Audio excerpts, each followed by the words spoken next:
Good morning. Let's talk about doula economics. That is, how do you financially survive as a doula? So it's going to be different depending on your experience and where you live. So this is more for people who are new, or maybe you're not new and you want to hear someone else talk through it, how to survive financially as a doula.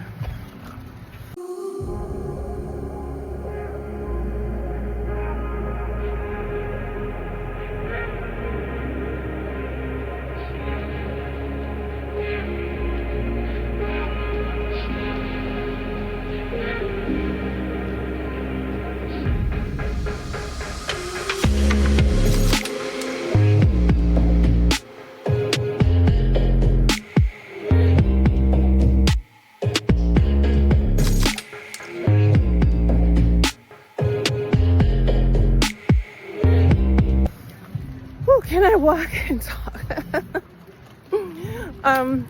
So first of all, as any self-employed person, you're gonna have your own unique experience, of course, and you could charge whatever you want, but there should be some integrity and honor that your pricing should honestly reflect your experience and what you deserve to get.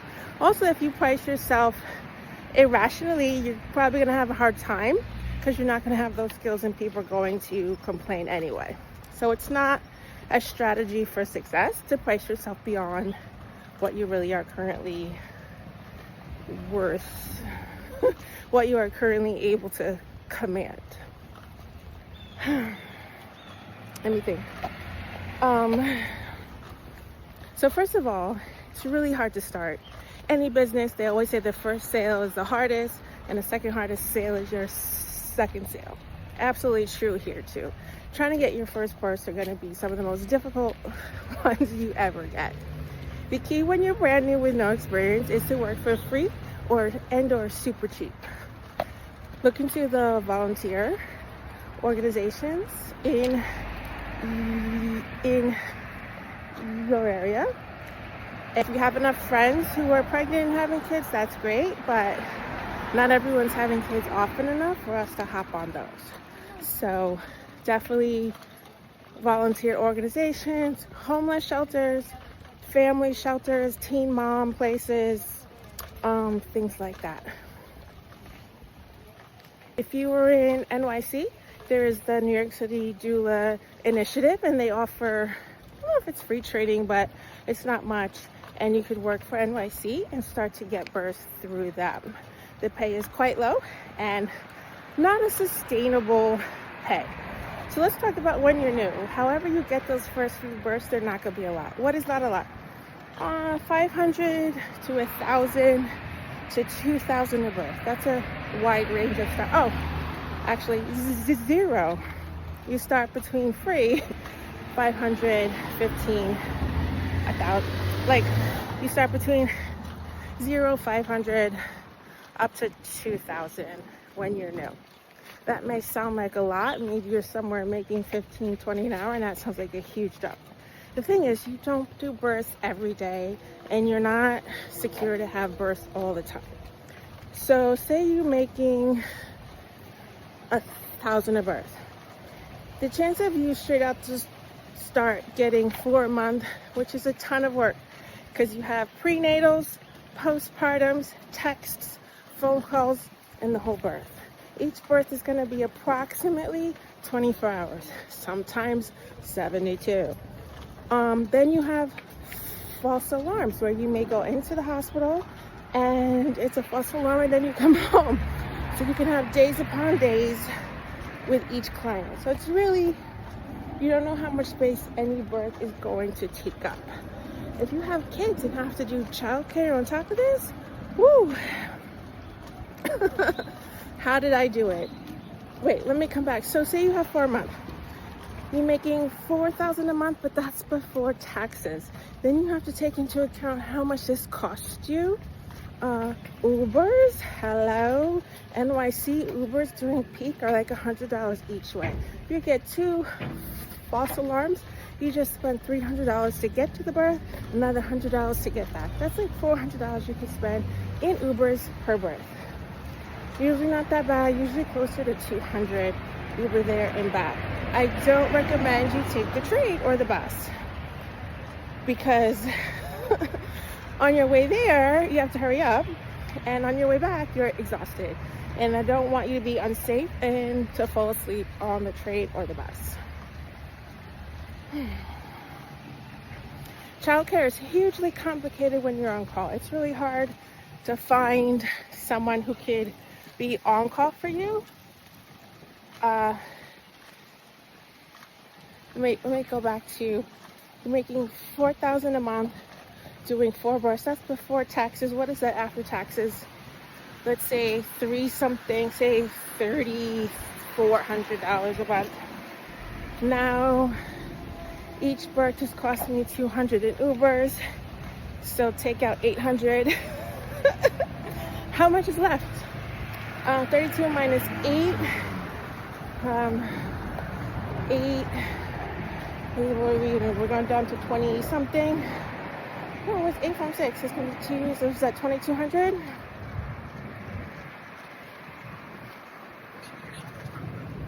Something in the 2000s is left. Something in the 2000s is left. What about your child care? And you also don't have health insurance to do this. So maybe you're getting your health insurance through the New York State marketplace, which is fine when you're making this low amount, but fast forward to you're charging $3,000 to $4,000 a birth and making quite a bit, but you're taxed quite a bit. Maybe still paying child care and Ubers, and maybe now your health care monthly payment is $1,000 a month with a $10,000 deductible. It's a little crazy. What is the answer? Whew. Some people don't report, let's be honest. I don't suggest this. I mean, that's just not me. It's a very scary thing to do. You're also not taking care of yourself for your future, for your retirement. And it sucks if you get caught. So I don't recommend that. Oh, and I have an accountant, and I pay him, and I have the accounting software, and I pay for that. All right, so how did I do it? One, I wanted to do it back in 2001, and I did. I did some births back then when my kids were small, but it was really just too much, both emotionally to be on call, just like emotionally to be on call with small kids. It was too hard to give that much emotional energy to my clients and come home to my toddlers, mommy. I was like, oh my God, I can't. So, plus the childcare expenses, all that did not work out as a single parent with 2 small kids back in 2001 when I did start a little bit. I did births here and there of my friends until my kids got older. The other thing that happened over the years is that I got a husband. This is a big help. So really, I think a key to being able to start is either you don't have kids, or if you do, you have someone else to support you financially, emotionally, spiritually, all those things. So my first year, full time, 2010, I hardly made anything, but I had a spouse who was holding it down financially. So that's definitely key. If you are head of household and you have kids, I'm not saying you can't start, but it seems pretty tough. If you have a job as well as this, how are you going to miss the days for your births? Possible. If you have some kind of flexible work that lets you miss time, then that's great. But if you don't and you have to show up in person, it's not a good idea. Is this fair? I mean, it's just the way it is. I will say I did have to wait 10 years from when I first really wanted to start this work till when I did, and that's just life, right? It's not fair, but we do what we have to do, and I held that goal. In those 10 years, I did my homework, research, I was reading books, and I learned so much stuff. So when I did start 10 years in with a lot of research done, I really did start ahead of things, which you could do as well. So if you really want to do this work but you can't afford it right now, do your homework, read all the books, read the articles, stay up to date, meet people doing the work, and find out everything you can, so when you do start, you're really prepared.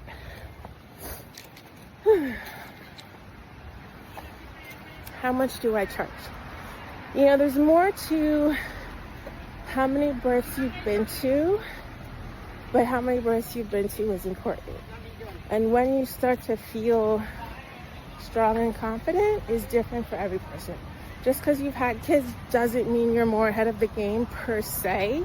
I do prefer when people in birth work have kids, but I know people with kids who don't seem to have a clue, and people without kids in this work who are great. So it's not an absolute at all. I think what people without kids may miss is just the heavy emotional gravity of what it is to have a child that you can't know unless you have one or two or 10. What the parent fear is, you know, every parent is kind of like terrified, and what that feels like to really have empathy with your clients. But yeah, as far as doing the job, you need to be intelligent, caring, sensitive, thoughtful, professional, ethical, yada, yada, yada, yada, which you could be with or without kids. Out of breath. All right, so I'm gonna wrap this video up because the train is about to come. It is a financially very tricky start. If you could get through the first couple of years, the sound here sucks. Train go away. So it is a very tricky business to start, but every self-employment is. You have to have a real entrepreneurial spirit, and also great if you have some other financial plan to pay your bills for a few years until this starts to pay enough. It's also great if you, let's just call it what it is, a spouse with health insurance, because the health insurance has been one of the hardest things for me doing this work. Absolutely. Very tough. What else can I say about it? All things to think about and consider.